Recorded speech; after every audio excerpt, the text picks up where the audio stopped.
My eyes dropped from their horrified faces, unable to deal with the sight of their emotions when mine was still so raw.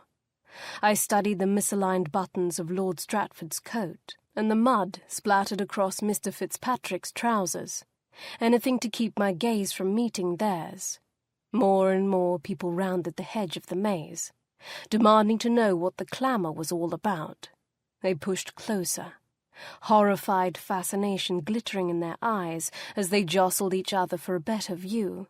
Several ladies shrieked in alarm as word of Lady Godwin's murder travelled back through the crowd, and I heard the resulting tumult from at least one gentlewoman passing out.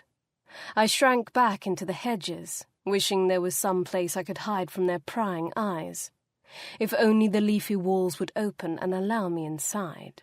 My heart raced in panic, as it had so many times during that last month I spent in London. "Here now, let's all remain calm." A sigh of relief trembled through me at the sound of my brother-in-law's voice. Philip, the Earl of Cromarty, pushed his way to the front of the mob and ordered several of the men to move everyone back, ignoring all of the protests. He spotted me, and his handsome face creased in worry. "Are you all right, Kiera?" he murmured, placing a hand on my shoulder. I nodded hesitantly, wanting to convince him I was well, and yet knowing it would do no good to force a brave face.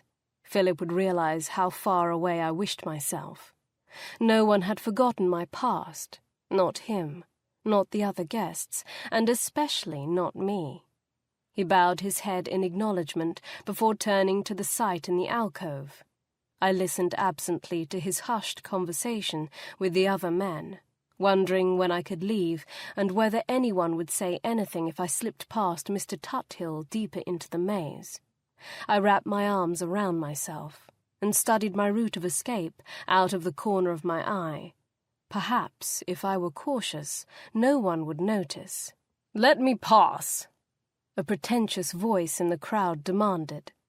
I pondered which obnoxious male thought he deserved access to the scene, and had just decided it must be Lord Marsdale, the Duke of Norwich's heir, when Mr. Gage slid into view.